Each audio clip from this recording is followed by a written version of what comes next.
Oke, minasan, assalamualaikum warahmatullahi wabarakatuh. Ohayo gozaimasu, o genki desu ka? Kembali lagi bersama saya di pelajaran bahasa Jepang, masih dengan materi yang sama dengan 2 minggu lalu, masih dengan Shumi wa nan desu ka? Shumi wa nan desu ka? Apakah hobi kamu? Insya Allah materi ini akan menjadi materi terakhir terkait Shumi wa nan desu ka? Oke. Sebelum kita masuk ke materi utama, silahkan simak petunjuk dan tujuan pembelajaran kita kali ini.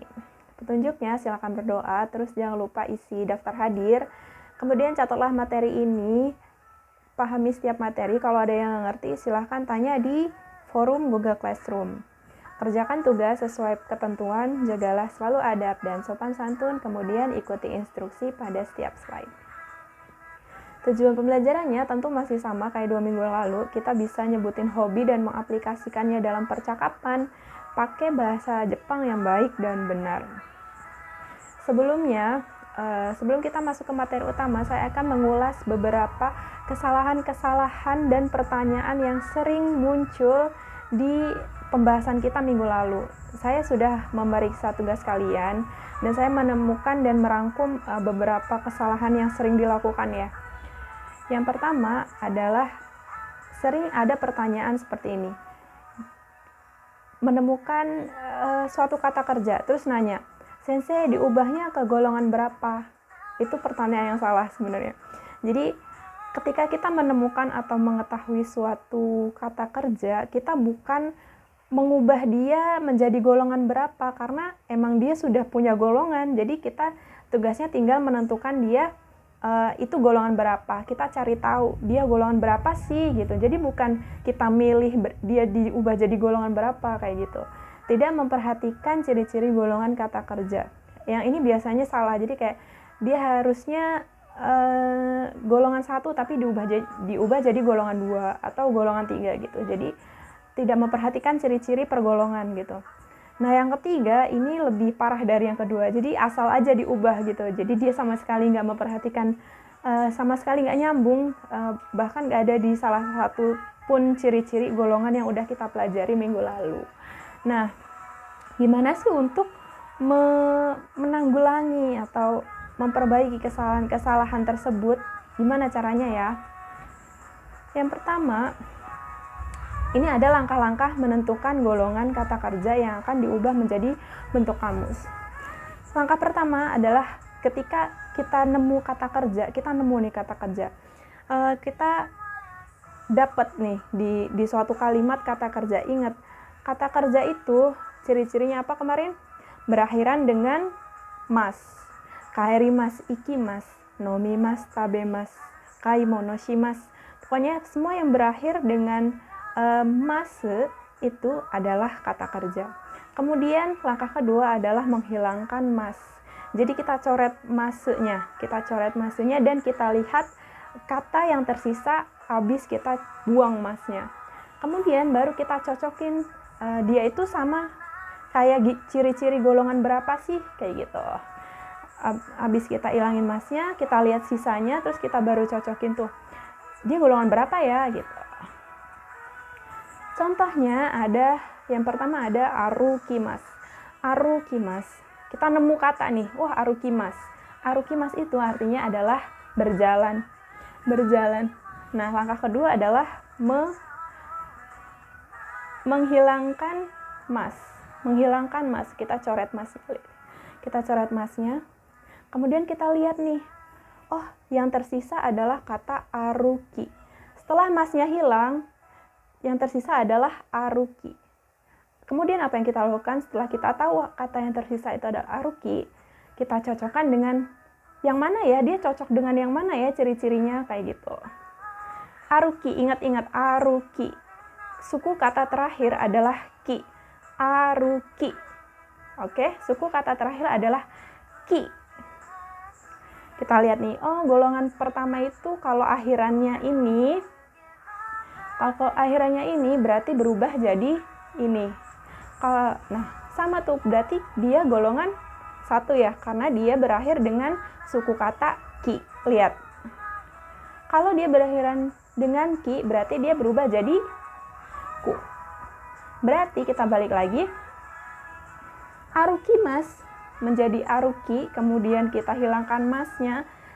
Setelah kita cocokkan ternyata dia punya ciri-ciri golongan pertama, maka dia berubah jadi aruku. Aruku, berjalan. Yang kedua, kita nemu kata nih, kangaemasu. Kangaemasu artinya adalah berpikir.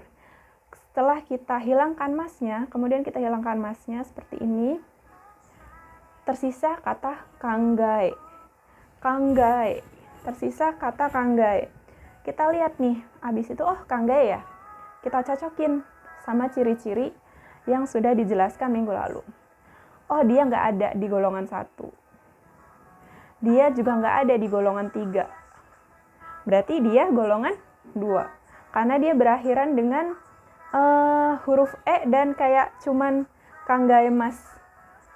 Nggak ada kan ciri-ciri selain itu, selain di golongan 2. Maka dia adalah golongan 2. Dia berubah jadi kangaeru. Sedikit tambahan, kalau golongan 2 itu biasanya setelah kita hilangkan masnya, kata yang tersisa itu jadi awam gitu. Jadi dia nggak punya dia tidak mencerminkan ciri-ciri golongan 1. Kan kangae, belakangnya kan E. Di golongan 1 nggak ada, berarti dia golongan 2, kayak gitu. Dan kemudian kita lanjut golongan, maksudnya yang ketiga, itu ada untenshimasu.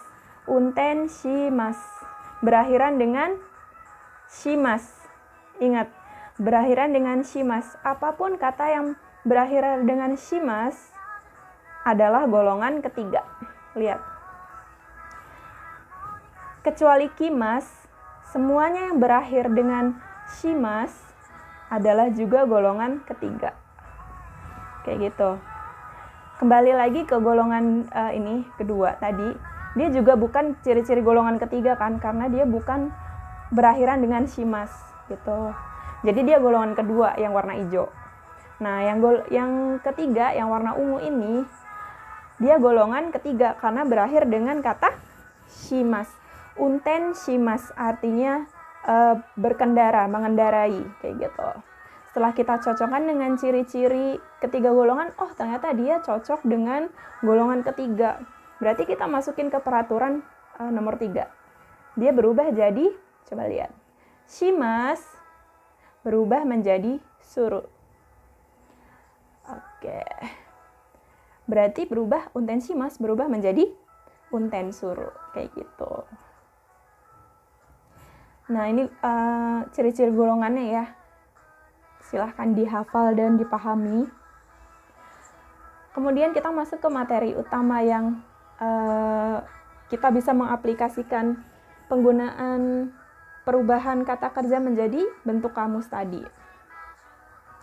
Menanyakan hobi, kita menggunakan kalimat seperti judul materi kali ini adalah Shumi wa nan desu ka? Shumi wa nan desu ka? Hobi lo apa sih? Gitu. Dan dijawab dengan rumus ini. Kata benda itu kata orang. Orang ya, maksudnya subjeknya. Apakah saya, ataukah kamu, ataukah dia, kayak gitu. Kemudian no shumi wa, kemudian ditambah lagi kata kerja yang sudah diubah menjadi bentuk kamus plus koto desu, kayak gitu. Kata benda atau orang, no shumi wa ditambah bentuk kamus ditambah koto desu. Itu jawaban dari pertanyaan shumi wa nan desu ka? Apakah hobi kamu? Seperti itu. Contohnya kayak gini. Contoh pertama ada Shumi wa nan desu ka? Shumi wa nan desu ka? Hobi lo apa sih? Kemudian jawabannya, dia nanya nih, ada orang nanya ke kita. Terus kita jawab, Watashi no shumi wa e wo kaku koto desu. Watashi no shumi wa e wo kaku koto desu. Hobi saya adalah menggambar. Kayak gitu. Nah, yang kedua, pertanyaannya sama. Cuman dia menanyakan hobi orang lain. Jadi dia bukan menanyakan tentang kita. Dia menanyakan hobi orang lain. Dia nanyain Dela. Dela-san no shumi wa nan desu ka? Dela-san no shumi wa nan desu ka? Kalau Dela hobinya apa? Dijawablah, Dela-san no shumi wa utau koto desu. Dela-san no shumi wa utau koto desu. Hobinya Dela adalah menyanyi. Kayak gitu. Jadi yang pertama adalah pertanyaan dengan jawabannya adalah hobi kita. Yang kedua, menanyakan hobi orang dan jawabannya pun hobinya orang juga, kayak gitu. Nah, sekarang tugas dan latihan. Cari 7 kata baru, ubahlah menjadi bentuk kamus dan buatlah kalimat dengan 7 kata tersebut. Boleh cari di internet, boleh cari di buku lain. Jadi, cari aja kata kerjanya, kemudian kalian cari objeknya, kayak gitu. Kumpulkan di Google Classroom, tenggat hari ini jam 2. Contohnya kayak gini, ada 3 kata kerja di sini sebagai contoh. Tapi kalian nanti carinya 7, dan selain di contoh ini ya. Contohnya ada nomimas, berubah menjadi nomu. Kemudian berubah lagi menjadi kalimat, watashi no shumi wa ocha wo nomu koto desu. Hobi saya adalah meminum teh. Kayak gitu. Nomimasnya kalian bisa cari di internet atau di buku lain. Kemudian kan kalau minum kan bebas ya, bisa minum teh, bisa minum kopi, bisa minum jus, kayak gitu. Jadi kalian juga cari itu, terserah mau cari di internet atau di buku. Yang kedua ada oshiemas, berubah menjadi oshieru. Kemudian menjadi kalimat Salma-san no shumi wa nihongo oshieru koto desu. Hobinya Salma adalah mengajar bahasa Jepang. Oshiemas itu artinya mengajar, mengajarkan, kayak gitu. Yang terakhir ada benkyou shimasu. Ingat, dia golongan ketiga. Benkyou shimasu berakhiran dengan shimasu. Berakhiran dengan shimasu itu golongan 3. Maka dia berubah menjadi benkyou suru. Benkyou suru. Arif-san no shumi wa seibutsu haku wo benkyou shimasu. Benkyou suru koto desu. Itu salah sih. Seibutsu gaku pakai G. Seibutsu gaku itu biologi. Ulang ya. Arif-san no shumi wa seibutsu gaku wo benkyou suru koto desu.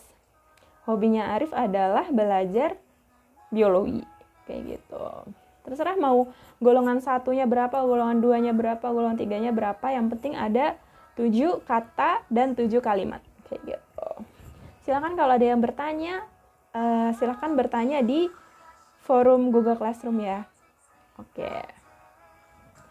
Sekian materi kita kali ini. Sampai jumpa minggu depan. Jangan lupa kalau ada pertanyaan, bertanya di forum Google Classroom. Arigatou gozaimasu. Mata raishu. Assalamualaikum.